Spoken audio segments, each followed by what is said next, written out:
안녕하세요. 무엇이 2030을 영끌로 내몰았습니까? 영끌, 돈이 없는 2030들이 투자를 하겠다고 나섰습니다. 그리고 지금에 와서는 그 투자의 결과는 우리가 너무도 잘 알고 있다시피 몰락이고 충격이고 내몰림입니다. 주식이 떨어지고 주가가 별로이고 부동산 가격이 떨어지면서 많은 2030들이 충격을 겪고 있습니다. 이들이 그냥 투자를 게임하듯이 생각하고 뛰어들었던 것 같습니다. 5천만원 넣고 1억 넣고 그걸로 5억이 되고 10억이 되고 20억이 돼서 돈 벌어가지고 그냥 경제적으로 여유 부리면서 살려고 생각했던 겁니다. 근데 그들이 생각했던 것처럼 세상이 흘러가지 않았던 거죠. 바람대로 안 되었다라는 거죠.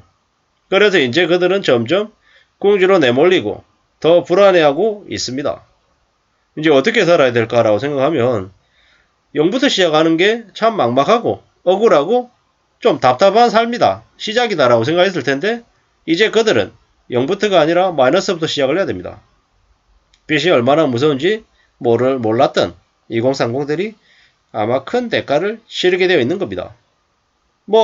나중에 엄마한테 손 내밀고 아빠한테 손 내밀고 누군가에게 손 내밀어서 도움을 받아서 해결하려는 생각들도 또 있을 겁니다.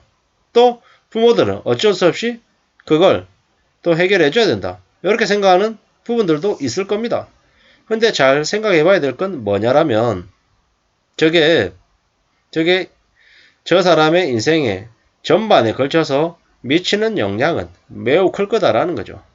그냥 힘들고 어려웠던 저게 그냥 넘어갈 수 있을 거다. 이렇게 생각하기는 곤란하다라는 거죠. 평생 아마 기억이 남아있을 거다라고 생각합니다.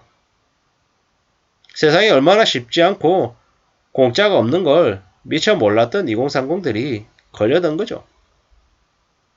유튜브들 말 듣고 가짜 전문가들 말 듣고 덜컥 샀던 거예요.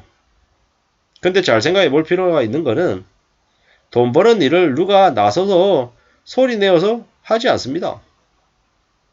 그들 나름대로의 목적과 이유가 있어서 사람들을 모으고 그 사람들에게 자기가 원하는 바를 이야기했겠죠.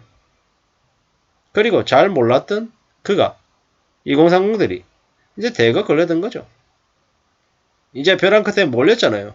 마지막이라고 생각하고 또 하고 하다 보면 어떻게 됩니까? 점점 더 상황은 안 좋아지고 악화되기 마련이라는 거죠. 순자산 5억 원을 달성한 28살 3년차 투자자입니다. 저는 신입사원 때 임원이 되고 싶었습니다. 하지만 얼마 지나지 않아 고연봉이라는 페닉스에 가려진 병을 알게 됐습니다. 매일같이 이어지는 접대. 그들의 인생에 자신의 시간은 없었습니다. 그리고 막상 윗분들이 모아둔 돈도 많지 않았습니다. 그러다 보니 그렇게 살고 싶지 않았다라는 거죠. 지금은 여러 투자를 통해 가지고 오프라인 강의 듣고 멘토링 통해 가지고 투자에 성공했다. 그는 자산 20억이다. 종부세 600만원 낸다. 부채가 순자산의 3배 수준이지만 개의치 않고 자신의 경험을 공모했다 이럽니다. 뭡니까? 자산이 20억인데 15억은 빚이고 5억이 자기 거라는 거죠.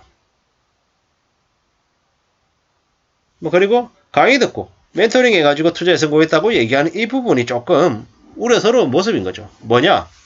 가짜일 가능성이 있다라는 거, 그리고 그들에게 쏘아쓸 수 있다라는 생각들을 조금씩은 해봅니다.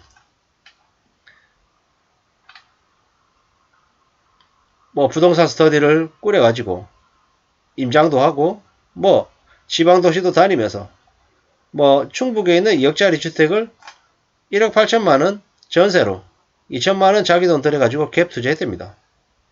이것 또한 정상이라고 볼 수 없는 거죠. 90%가 빚이고 10%가 자기 돈이래요.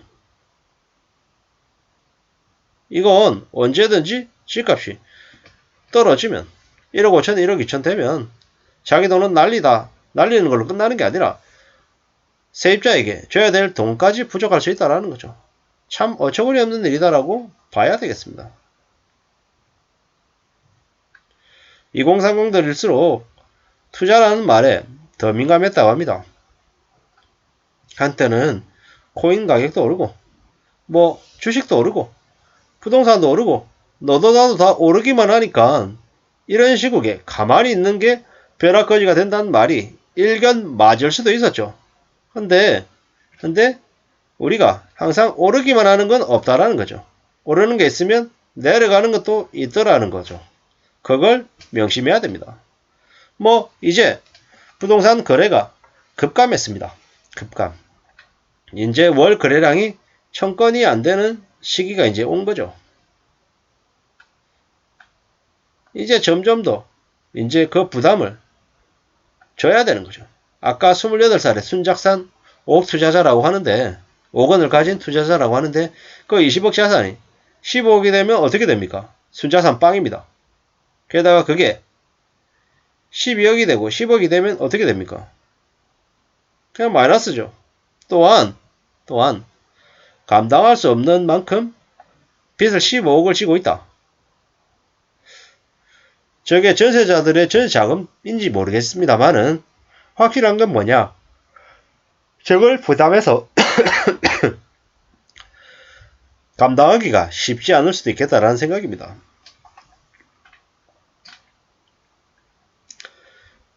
가상자산, 비트코인 투자한 현황이죠. 너무 큽니다. 너무 많은 20, 30대들이 코인에 뛰어들었다는 얘기죠. 참 어처구니가 없습니다. 주식시장도 마찬가지입니다. 20, 30대들이 너무 많이 영혼까지 끌어모아서 투자에 나선 겁니다.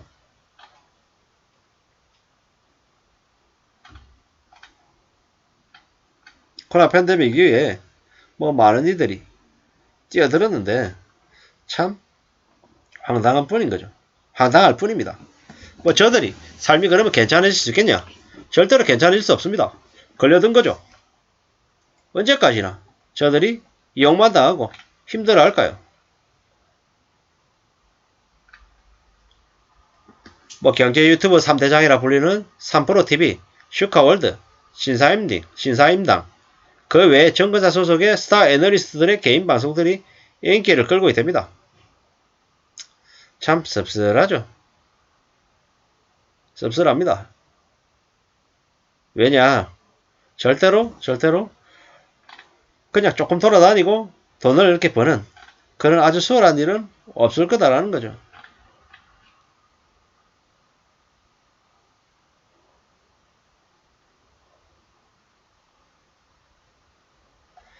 뭐 노원구의 아파트를 5억 9천만 원에 매수를 했대요. 참 씁쓸하죠. 씁쓸합니다. 이게 얼마였겠습니까 실제로. 2021년 9월달에 샀답니다. 최고점에 산 거죠. 실제로 이 아파트가 한 2억 했을까요? 한 2억 5천 했을까요? 실제로 다 뒤집어 쓴 거죠. 뭐 절대로 전세 살지 말라. 뭐 전세 사면 죽습니까? 전세 살아도 괜찮습니다. 너무 무리하게 욕심부려가지고 뛰어드는 거, 뭐 게다가 돈도 없으면서 뛰어드는 것 자체가 문제라는 거죠.